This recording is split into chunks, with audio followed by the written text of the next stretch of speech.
अस्सलाम वालेकुम स्टूडेंट्स, मैं हूं फैसल इकबाल और आप देख रहे हैं the spirit science academy official. तो स्टूडेंट्स, हमने मैथमेटिक्स का पहला चैप्टर स्टार्ट किया हुआ था।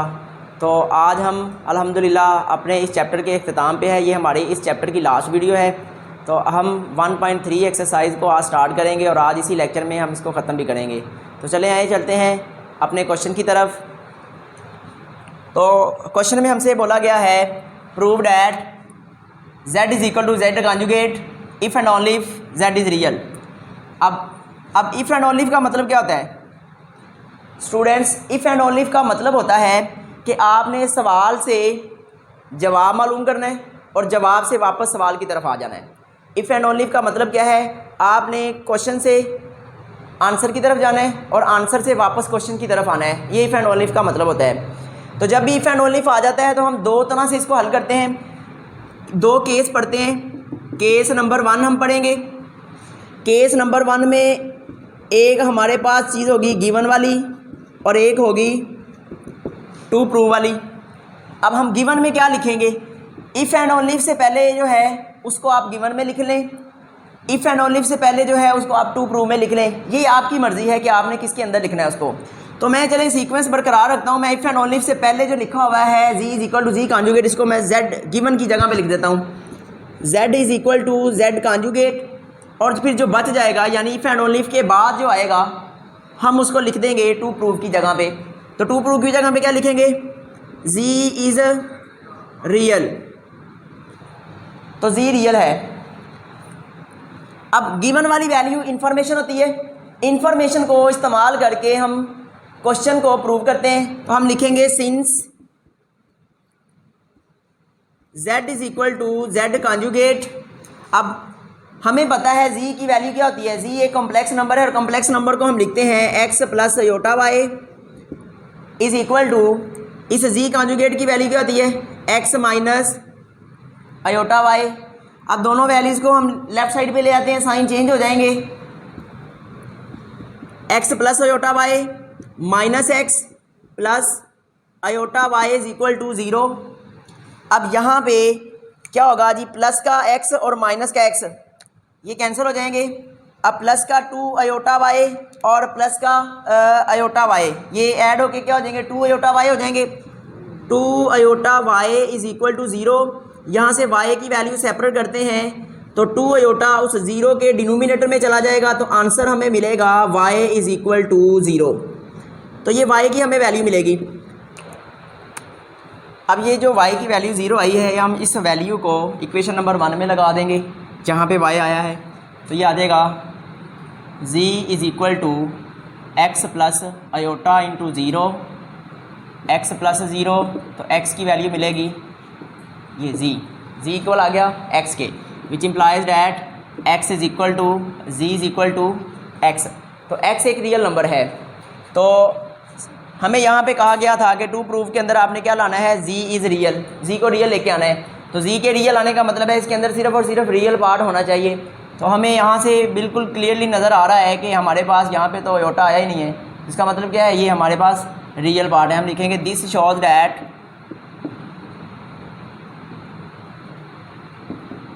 z is real. अब हम इसका दूसरा केस कर लेते हैं। दूसरे केस के अंदर क्या करेंगे? केस नंबर 2 उसी तरह एक गिवन होगा और एक टू प्रूव होगा। अब आपने क्या करना है स्टूडेंट्स?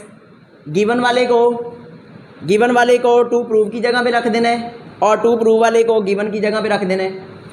तो हम लिख लेते हैं z इज़ रियल और z is equal to z conjugate. अब इसको प्रूव करेंगे। तो अब गिवन वाली वैल्यू इंफॉर्मेशन है, हम लिखेंगे सिंस z इज़ रियल। अगर z रियल है तो फिर उसका मतलब क्या है? उसका मतलब होगा कि z की वैल्यू सिर्फ और सिर्फ रियल पार्ट होगी। अब हमने जो प्रूव करना है उसे में हमें z का कॉन्जुगेट भी चाहिए। अब यहाँ पे हमारे पास कॉन्जुगेट तो है ही नहीं, हम कॉन्जुगेट खुद से लिख लेंगे। Taking conjugate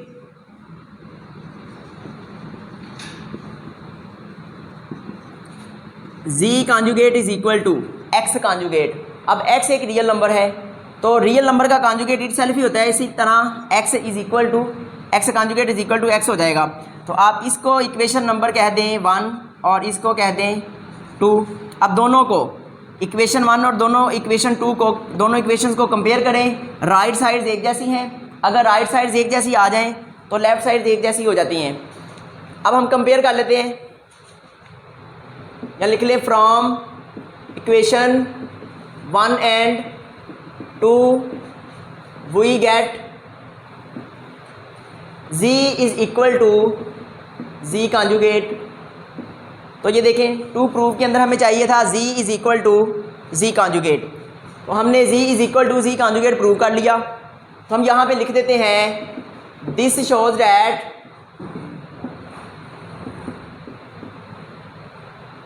z is equal to z conjugate. तो ये हमारा क्वेश्चन प्रूव हो जाएगा। तो स्टूडेंट्स अब क्वेश्चन नंबर 6 देखेंगे। क्वेश्चन नंबर 6 में कह रहे हैं show that for all z belongs to c। c क्या है? कॉम्प्लेक्स नंबर का सेट है। कॉम्प्लेक्स नंबर के सेट को c से डिनोट करते हैं और इसको क्या पढ़ते हैं? इसको पढ़ते हैं फॉर ऑल। हमने मालूम क्या करना है? z का स्क्वायर प्लस z कॉन्जुगेट का square is a real number. तो हम इसको सॉल्व करते हैं। z का स्क्वायर, अब z किसके इक्वल होता है? z एक कॉम्प्लेक्स नंबर है, तो हम क्या लिखेंगे? Consider z is equal to x plus iota y। अब हमें क्या करना है? इस कॉम्प्लेक्स नंबर का स्क्वायर मालूम करना है। इसको इक्वेशन 1 कह दें, स्क्वेयरिंग कर दें। स्क्वेयरिंग 1 वी गेट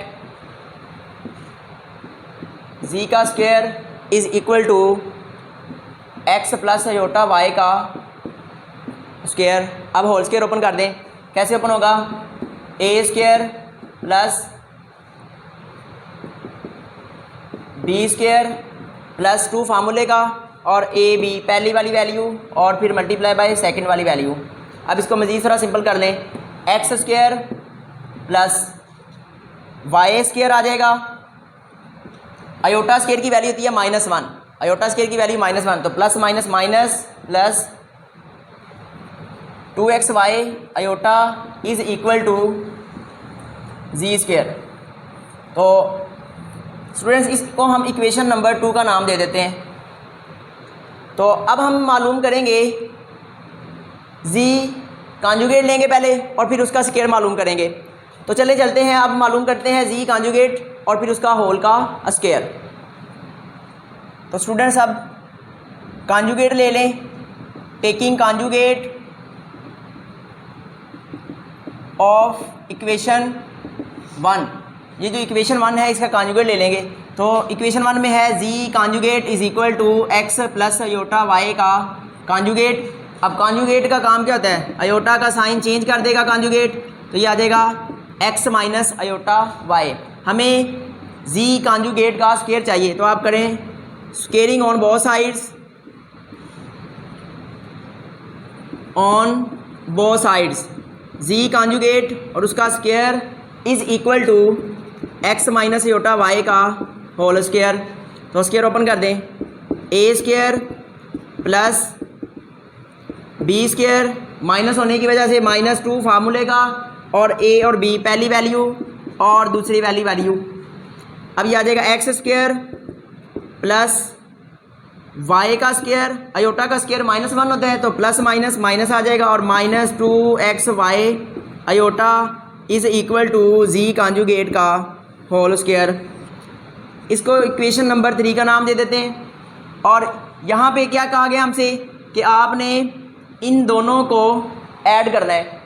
अब हम इस इक्वेशन नंबर 2 को और 3 को ऐड करेंगे तो हमारा आंसर निकल आएगा। एडिंग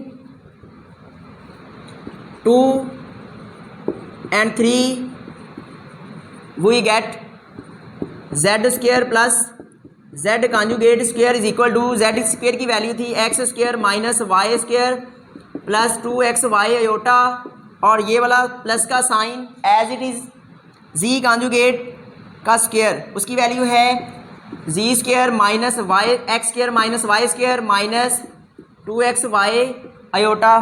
अब यहाँ पे जो वैल्यूज़ कट रही हैं उसको हम कैंसिल कर देते हैं। प्लस की माइनस की कैंसिल हो गई तो बाकी क्या बच रहा है, बाकी एक x square plus 2x² minus का y स्क्वायर माइनस 2y²। तो अब यहाँ से हम 2 कॉमन निकालते हैं तो बाकी बच रहा है x² minus y² is equal to. तो स्टूडेंट्स यहाँ पे आप गौर करें, हमें कहीं भी यहाँ पे रियल पार्ट नहीं नज़र आ रहा। तो अगर रियल पार्ट नहीं नज़र आ रहा तो ये क्या है, ये रियल नंबर है। ये इमेजिनरी पार्ट हमें सॉरी कहीं भी नज़र नहीं आ रहा, इमेजिनरी पार्ट कहीं भी नहीं नज़र आ रहा, तो ये क्या होगा, फिर रियल होगा। तो हम लिख देंगे दिस शोज डैट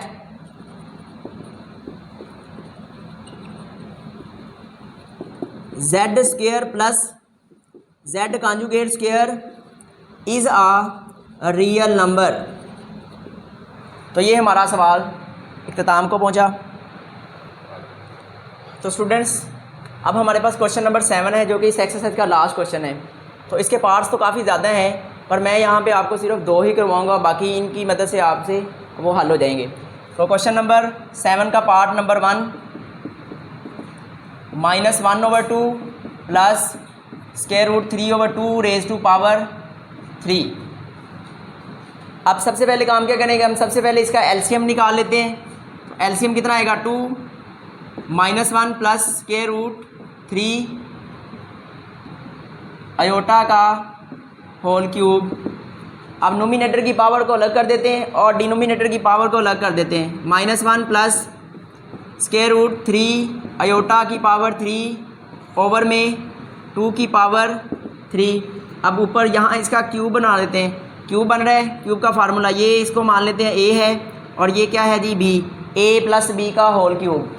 तो फार्मूला क्या लिखेंगे इसका, ए का क्यूब प्लस बी का cube plus 3a² b plus 3a और b² डिवाइडेड बाय 2 का क्यूब कितना होता है 8। अब इसको ज़रा मज़ीद सिंपल कर लें, -1 का क्यूब -1 आएगा प्लस √3 का क्यूब ये इक्वल होता है 3 के, और अयोटा का क्यूब कितना होता है माइनस का अयोटा प्लस 3। -1 का स्क्वायर +1 होगा और +1 √3 से मल्टीप्लाई होके √3 ही आ जाएगा, और फिर प्लस माइनस -3 बनता 3 √3 का स्क्वायर 3 आएगा, और 3 और ये 3 कितना हो जाएंगे 9 हो जाएंगे। अयोटा का स्क्वायर -1 ओवर में 8 -1 plus minus -3 iota plus 3 iota minus plus 9 over में 8। प्लस की वैल्यू माइनस की वैल्यू कैंसिल, 9 में से 1 निकाल देंगे, माइनस का 1 माइनस कर देंगे तो 8 रह जाएंगे। 8/8 इज़ इक्वल टू 1। तो ये आंसर आ जाएगा इस क्वेश्चन का। अब हम इसका थर्ड पार्ट स्टार्ट करते हैं। तो part number 3 -1/2 minus √3/2 iota raise to power -2 into -1/2 minus √3/2 iota raise to power 1। आपने पढ़ा हुआ है कि अगर हमारे पास बेसिस सेम हो तो पावर्स ऐड हो जाती हैं। अब यहाँ देखें पावर के नीचे जो वैल्यू लिखी हुई है -2 के नीचे, और यहाँ पे 1 पावर के नीचे जो वैल्यू लिखी है वो सेम है, तो बेसिस सेम है, हम पावर्स को ऐड कर लेंगे तो लिखा जाएगा -1/2 माइनस √3/2 अयोटा की पावर -2 प्लस 1। अब -2 में से +1 कर देंगे, हमारे पास आंसर आएगा माइनस का 1। अब स्टूडेंट्स आपने ये भी छोटी क्लासों में पढ़ा हुआ है कि अगर पावर माइनस की हो और उसको पॉजिटिव हमने बनाना हो तो क्या करते हैं, पावर के नीचे जो वैल्यू होती है उसको रेसिप्रोकल कर देते हैं, उसको उलट लिख देते हैं। पहले इसका एलसीएम निकाल के हम इसको रेसिप्रोकल कर देते हैं, तो ये एलसीएम आएगा -1 माइनस √3 अयोटा ओवर 2 की पावर -1। अब पावर को पॉजिटिव कर लेते हैं तो ये आ जाएगा 2 डिवाइडेड बाय -1 माइनस √3 अयोटा, तो ये आंसर आ जाएगा। अब आपको पता है मैंने अपने लेक्चर में बताया था, जब भी डिनोमिनेटर के अंदर अयोटा आ जाता है उसको हम रैशनलाइज करते हैं अयोटा को ख़त्म करने के लिए। हम इसको रैशनलाइज करेंगे -1 अयोटा वाला साइन चेंज करेंगे, प्लस हो जाएगा √3 iota divide by -1 plus √3 iota. ऊपर वाली वैल्यू ऊपर, न्यूमिनेटर वाली वैल्यू न्यूमिनेटर से, और डिनोमिनेटर वाली वैल्यू डिनोमिनेटर से मल्टीप्लाई हो जाएगी। तो 2 × -1 plus √3 iota divided by a minus B और a प्लस बी। तो ये आ जाएगा पहली वैल्यू का स्क्वायर माइनस सेकंड वैल्यू का स्क्वायर। अब स्टूडेंट्स इसके बाद आपको आता है आगे कैसे करना है इसको, तो ये बाकी चीज़ को ना आपने खुद ही कंप्लीट कर लेना है। तो उम्मीद करता हूँ ये सारा जो लेक्चर है आज का हमारा आपको समझ आया होगा। तो इस तरह के मज़ीद लेक्चर्स के लिए आप हमारे चैनल को लाजमी सब्सक्राइब करें, लाइक करें, कमेंट्स करें और अपने दोस्तों के साथ शेयर करें। तो ये हमारे चैप्टर का इख्तिताम है। इंशाल्लाह नए लेक्चर में हम नए चैप्टर में आपके सामने हाज़िर होंगे। तो तब तक के लिए अल्लाह हाफिज़।